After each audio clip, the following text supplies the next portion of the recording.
हे guys good morning. तर काल काय झालं माझ्यासोबत मला तुम्हाला शेअर करायचंय. मी कॉलेजवरून आले, माझी थोडी चिडचिड होत होती आणि माझ्याकडनं चुकून आहे ना, ते लाईटचा बॉक्स असतो ना, तिथे प्लग टाकतो आपण चार्जरचं, ते माझ्याकडनं तुटलं गेलं. म्हणजे असं मी हात मारला, माझी चिडचिड होत होती आणि माझी वस्तू पण नव्हती सापडत. मी गागोरड करत होते की मला हे सापडत नाही, सापडत नाहीये आणि माझ्याकडनं ते तुटून गेलेलं.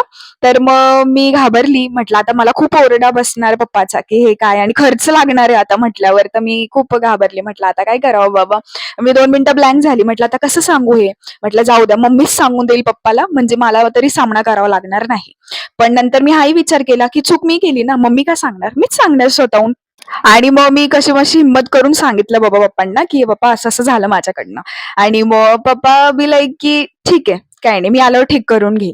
म्हणजे मी आश्चर्यचकित झाली, की पप्पा मला ओरडले का नाही? तर नंतर मला हे पण रिअलाईज झालं गाईज, की जिथे आपण स्वतःहून एखादी गोष्ट एक्सेप्ट करतो किंवा आपली चूक एक्सेप्ट करतो ना, तिथे आपल्याला ओरडा भेटत नाही. आणि हीच गोष्ट जर माझ्या मम्मीनी सांगितली असती ना पप्पाला, की "हां, असं-असं झालं बरं का." तर पप्पा मला खूप ओरडले असते. का?